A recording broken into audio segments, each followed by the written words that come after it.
Hi, my name is Ceri Harris and I have Hidradenitis Suppurativa, or HS for short. I have lived with my condition for around 20 years now, but that's only my known age of my condition because for many people with HS, they don't necessarily know the signs, they don't know about the stages. And so I may have been stage 1, for example, for many years before I recognised that I had HS. So it's really interesting when we talk about diagnosis, because I think I was diagnosed before I was diagnosed.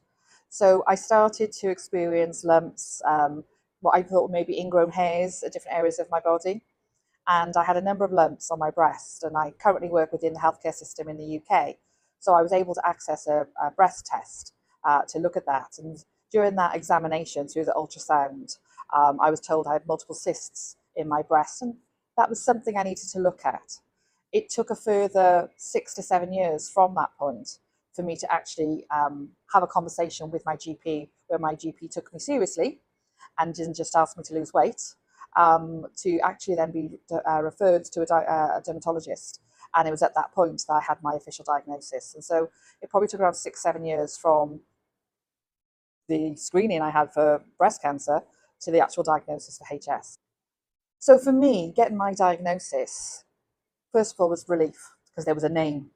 I'd actually gone to Google Doctor, good old Google Doctor, and I'd put in my symptoms and I'd identified this kind of condition called HS, printed that out and taken it to my GP. And that led to me then being referred to a dermatologist and then having my official diagnosis. And so, first of all, I knew I wasn't going mad. That's key. I knew I wasn't on my own. I knew it wasn't something that was dirty. I knew it was something that had a medical history. And the relief of having that diagnosis is golden, because it's very isolating as a condition. So how am I doing now? I think it depends on when you ask me that question. I think it depends on the environment that I'm in. So everything from the weather to if I've had a stressful work week, because for me, stress is particularly a trigger, and I work in a very stressful environment. So that means I often have flares. I am now on biological treatment, and I've been on biological treatment for quite some time, and it took a journey to get to that point. You have to almost prove that you're worthy of the good stuff with biologics. Biologics has certainly helped me. It means that I'm able to do things that previously I would not have been able to, but that's not to say that at this moment in time, I've probably got about 5 or 6 active flares. So if you see me wiggling around on my seat, that's why. I'm trying to make myself comfortable. But that's my reality that I live with on a day-to-day. And so that's my norm. So how am I doing? I'm having a good day.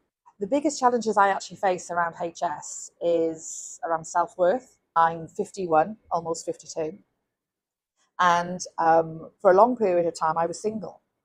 And as a single overweight person with HS, it's like enough. I've got enough baggage going on. So how I feel about myself and how I feel about my body is a particular issue. I'm known for being quite a colourful person, hence the pink hair that you see today. And that's my mask. So I kind of hide behind sometimes my clothing or my hair or my glasses or something like this as a coping mechanism for everything else that's going on in my life. So, you have to kind of play all of that into, how someone's doing and how the impact that H has on everyday life. So it's really interesting because I'd had my HS diagnosis, and lots of people refer to it almost as coming out because it's quite a private condition because of the nature of the condition. It was about kind of 10 plus years ago, I came out with my HS. I found an organisation in the UK called the HS Trust, and I wanted to know more about that. They invited me to get involved in some research work. And from that, then I found IDEOM. I've been involved in lots of different research, but IDEOM is obviously something that has led to a lot of those areas of involvement. So it's probably been around 7, 8 years that I've been involved in IDEOM now. And it's really important to see the progress that IDEOM has actually made around recognising the patient voice. That's, I think, one of the strengths we have of IDEOM, is it gives us a voice. And the fact when we look at the actual makeup for IDEOM conferences, 20% is from a patient research demographic. That's just unheard of, to have that kind of platform to talk about our experiences. And recently we had a conversation around, what's the point? Why do we come here? And we can't change the world. That's not our job. But we can share our experiences. We can influence decisions. We've talked about how fatigue or pain is important to us as patients. And sometimes a clinician will forget that. They get so kind of wrapped up in the whole idea of to be a doctor or to be a physician is to cure someone. You can't cure HS. The best you can do is make our lives better. And that's all we ask. And what IDEOM does is allow us to share our experience, what's important to us, to look at how that influences outcome measures from not just a patient point of view, from a global point of view. And that is absolutely huge. I really value IDEOM is it allows me to talk about my condition, but also recognize the diversity of conditions, the comorbidities around my condition, and how collectively we can use those resources to not just help people like myself, but others with dermatological conditions. And that's huge. That's a huge platform. And so we're really grateful. So there's two highlights for me around my involvement with IDEOM. One is the people that I meet. We've made friends over the years. We've made friends, whether it's people with HS or other conditions, even those that, the staff that are involved. When we greet each other, we hug each other. We're a family. We form this bond over time, and that's really powerful. For many people, IDEOM, for many patients, IDEOM is the first time they see anyone else with their condition. And you can have this safe conversation.